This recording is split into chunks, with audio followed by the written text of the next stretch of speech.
toujours, c'est la musique qui adoucit les mœurs, c'est la musique qui apaise. Edith Piaf a réussi à apaiser l'ambiance au Studio 1.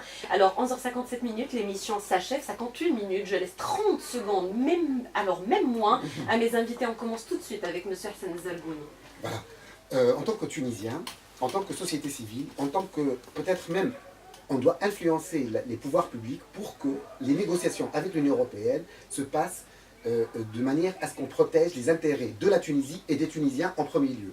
Et pour ce faire, il faut d'abord croire en notre capacité de négocier, croire en notre expertise technique pour pouvoir négocier au mieux chacun des articles de cet accord avec l'Union européenne.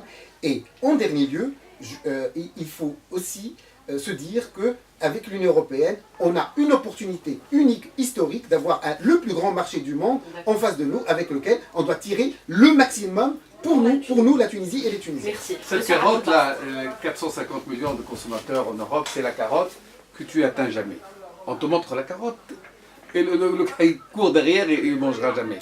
Moi, je suis plus pragmatique. Pour moi, il faut suspendre le premier accord de 95 qui est encore en cours, avec les clauses de réserve, de sauvegarde, et entre-temps faire une étude approfondie, indépendante, pour décider de la suite avec la LICA ou non. Deux messages. Le premier, c'est un appel au gouvernement pour qu'il y ait une concertation avec le Royaume du Maroc qui nous a précédés dans les négociations à l'écart. Nous demandons en tant que membres de la société civile que les autorités tunisiennes consultent et procèdent à une concertation politique avec le Maroc. Ensuite avec le Maroc, avec l'Algérie. On n'a plus le temps. 10 secondes, même pas.